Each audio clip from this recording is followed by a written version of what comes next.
Hello friends, मेरा नाम चंदन कुमार। इस वीडियो में हम लोग देखेंगे construction of DC machine. Construction of DC machine का ये पार्ट 2 है। इससे पहले हम लोग डीसी मशीन के कंस्ट्रक्शन में कुछ पार्ट को डिस्कस किए थे। योक को देखे थे।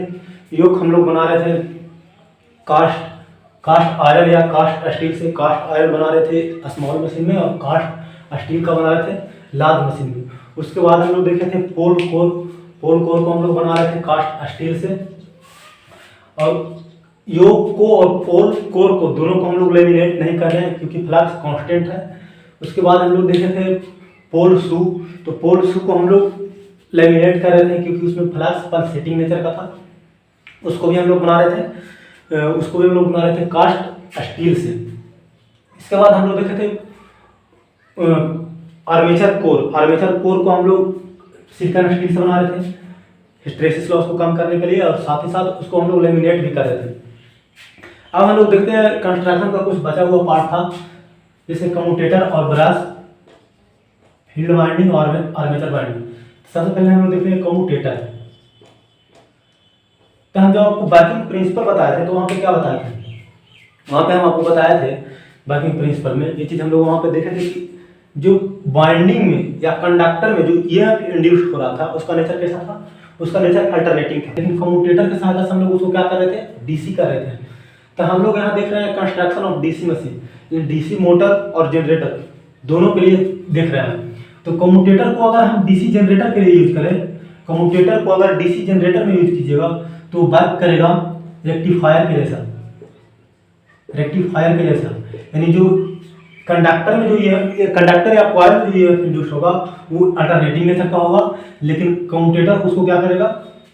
उस अल्टरनेटिंग को या एसी को डीसी में बदल देगा। तो रेक्टिफायर का काम भी तो वही होता है, एसी को डीसी में बदलना। तो कम्यूटेटर को जब हम लोग जनरेटर में यूज करेंगे, तो रेक्टिफायर का जैसा काम करेगा। किसमें? जनरेटर में। किसमें? यानी जो ईएमएफ इंड्यूस होगा एसी, उसको क्या कर देगा? डीसी। लेकिन वही कम्यूटेटर को आप डीसी मोटर में यूज करेंगे तो वो काम करेगा इन्वर्टर के जैसा।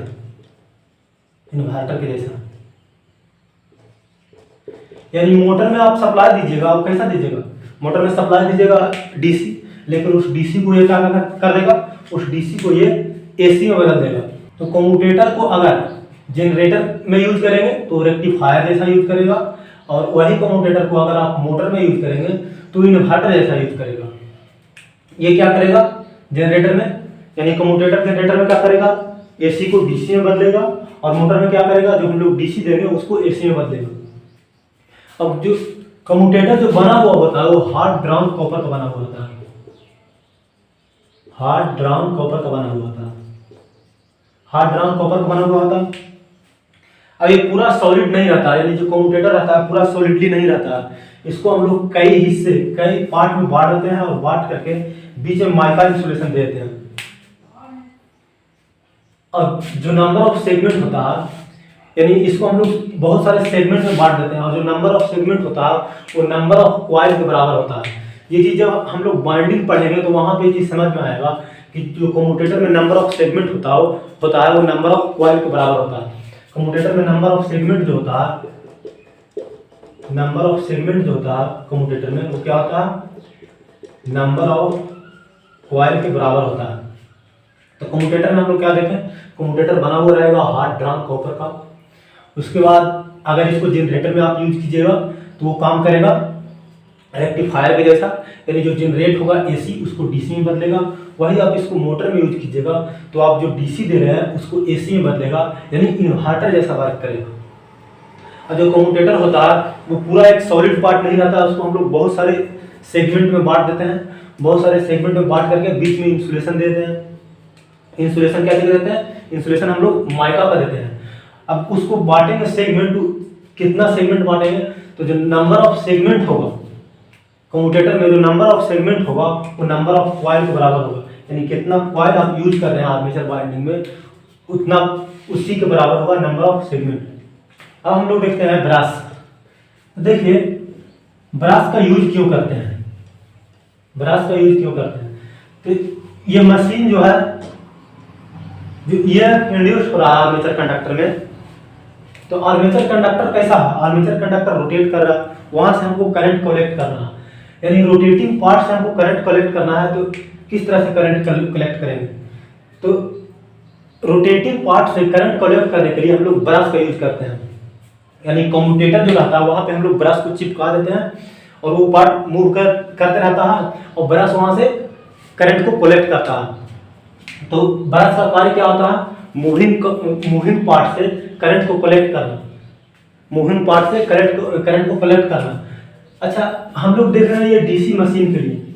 अगर यही हम बात करें जनरेटर के लिए, तो जनरेटर में ब्रश का फंक्शन क्या होगा, जनरेटर में ब्रश का फंक्शन होगा जो ईएमएफ इंड्यूस हो रहा है उसको, यानी मूविंग पार्ट में जो ईएमएफ इंड्यूस हो रहा है उसके कारण जो करंट आ रहा है उसको कलेक्ट करना। वही अगर हम डीसी मोटर में देखेंगे तो ब्रश का काम क्या रहेगा, डीसी मोटर में क्या उसका फंक्शन रहेगा, यानी जो हम लोग बाहर से करंट दे रहे हैं, सप्लाई दे रहे हैं, उसको आर्मेचर तक पहुंचाना, क्योंकि आर्मेचर मूव कर रहा है तो उसको हम लोग सप्लाई देने के लिए भी और साथ ही साथ वहां से हम लोग को करंट कलेक्ट करने के लिए यानी सप्लाई लेने के लिए, दोनों कंडीशन में हमको ब्रश का यूज करना होगा।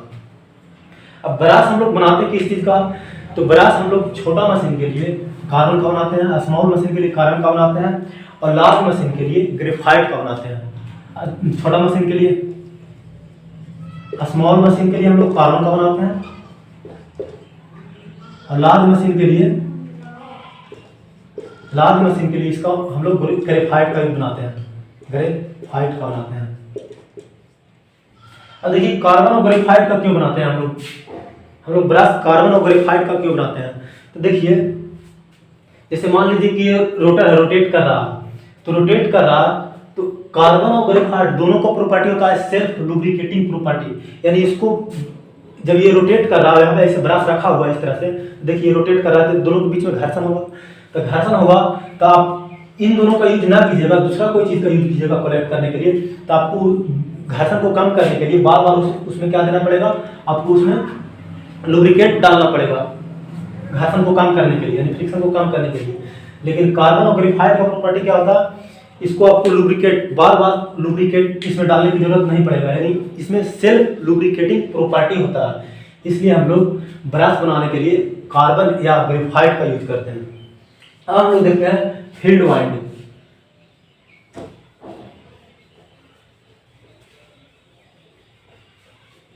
तो हम लोग फील्ड वाइंडिंग के बारे में देख रहे हैं, तो आपको पता होगा कि मशीन, कोई भी मशीन आप देख रहे हैं तो उसमें मशीन को ऑपरेशन के लिए आपको जरूरत किस चीज का होता है, फ्लक्स का जरूरत होता है और आर्मेचर कंडक्टर या आर्मेचर बाइंडिंग का जरूरत होता है।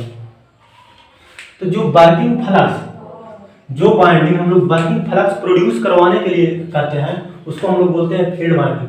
जैसे ये पोल कोर था, ये पोल कोर था, यहाँ पे हम लोग बाइंडिंग कर रहे थे फ्लक्स प्रोड्यूस कराने के लिए, मेल फ्लक्स या फील्ड फ्लक्स प्रोड्यूस कराने के लिए, तो यही है फील्ड वाइंडिंग। अब देखते हैं आर्मेचर वाइंडिंग। आर्मेचर वाइंडिंग देखिए आर्मेचर वाइंडिंग क्या होता है, जिसमें आपका वर्किंग ईएमएफ इंड्यूस होता है, उसी को हम लोग बोलते हैं आर्मेचर वाइंडिंग। तो देखिए आर्मेचर वाइंडिंग आपका ओपन आर्मेचर वाइंडिंग, अगर आर्मेचर वाइंडिंग को हम डिवाइड करें, आर्मेचर वाइंडिंग को हम डिवाइड करें तो टू टाइप का होता है, ओपन टाइप और दूसरा होता है क्लोज टाइप। तो ओपन टाइप आपका हमेशा एसी में यूज होगा, एसी मशीन में यूज होगा, और क्लोज टाइप एसी और डीसी दोनों में यूज होगा। और क्लोज टाइप का दो पार्ट होता है, एक लैप वाइंडिंग और दूसरा वेव वाइंडिंग, एक लैप वाइंडिंग और दूसरा वेव वाइंडिंग। तो अब हम लोग को आर्मेचर वाइंडिंग पढ़ना है, तो आर्मेचर वाइंडिंग को नेक्स्ट वीडियो में हम अच्छे से डिस्कस करेंगे। आर्मेचर वाइंडिंग लंबा टॉपिक है। आर्मेचर वाइंडिंग के बारे में अगर एक लाइन में बोलना चाहे तो जिसमें आपका वर्किंग ईएमएफ इंड्यूस होता है उसी को हम लोग बोलते हैं आर्मेचर वाइंडिंग। आर्मेचर वाइंडिंग को हम लोग आर्मेचर कोर पे रख रहे थे। आर्मेचर वाइंडिंग आपका ओपन टाइप और क्लोज टाइप दो टाइप का होता है। क्लोज टाइप को हम लोग सिर्फ और सिर्फ एसी में यूज करते हैं और ओपन टाइप को एसी एंड डीसी दोनों में यूज करते हैं। क्लोज टाइप को एसी और डीसी दोनों में यूज करते हैं। तो ओपन टाइप तो यानी है कि हाँ हम लोग एसी मशीन तो पढ़ नहीं रहे हैं तो इसको डिस्कस नहीं करेंगे। क्लोज टाइप में जो बाइंडिंग होता है उसको दो भागों में बांटते हैं, लाइव बाइंडिंग और वेव बाइंडिंग। तो जब बाइंडिंग हम लोग पढ़ेंगे तो उसमें हम लोग देखेंगे लाइव बाइंडिंग और वेव बाइंडिंग क्या होता है। बाइंडिंग थोड़ा लंबा टॉपिक है तो इसको हम लोग नेक्स्ट वीडियो में देखेंगे। तो आज हम लोग क्या देखें, आज हम लोग सबसे पहले क्या देखें, सबसे पहले हम लोग देखें कम्यूटेटर। कम्यूटेटर को हम लोग बना रहे थे हार्ड ड्राम कॉपर से। सबसे पहले हम लोग आज देखें कम्यूटेटर को बना रहे थे हार्ड ड्राम कॉपर से।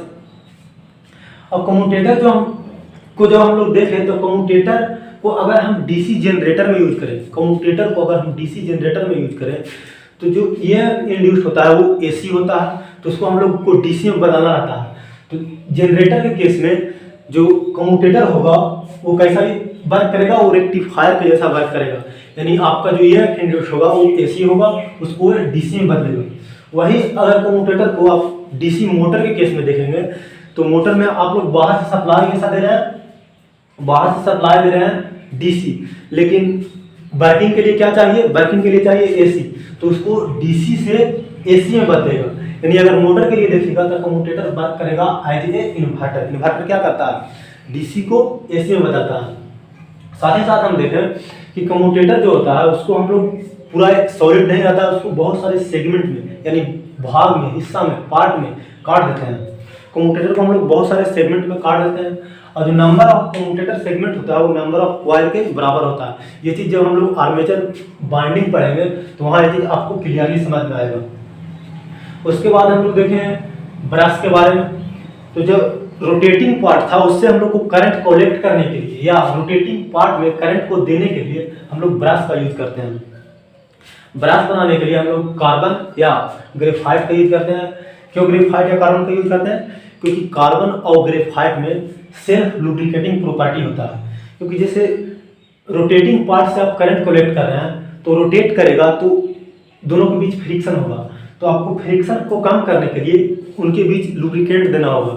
तो अगर आप इन दोनों के जगह पे कोई दूसरा यूज कीजिएगा तो फ्रिक्शन के वजह से आपको बार बार लुब्रिकेंट देना होगा। लेकिन अगर आप कार्बन या ग्रेफाइट का यूज करते हैं तो उस कंडीशन में आपको अलग से लुब्रिकेंट नहीं देना पड़ेगा, क्योंकि इसमें सेल्फ लुब्रिकेटिंग प्रॉपर्टी होता है। तो इसलिए हम लोग कार्बन बनाने में, ब्रश बनाने में कार्बन या ग्रेफाइट का यूज करते हैं। इसके बाद हम लोग देखें फील्ड बाइंडिंग, यानी जो वर्किंग फ्लक्स या मेन फ्लक्स जो जनरेट करता है उसको हम लोग फील्ड बाइंडिंग बोलते हैं। इसके बाद आर्मेचर बाइंडिंग देखें, यानी जिसमें आपका वर्किंग ईएमएफ इंड्यूस हो रहा था उसको आर्मेचर बाइंडिंग बोल रहे थे। आर्मेचर बाइंडिंग को नेक्स्ट वीडियो में हम लोग अच्छे से डिस्कस करेंगे। आई होप आज जो बताएं आप लोग को समझ में आया होगा।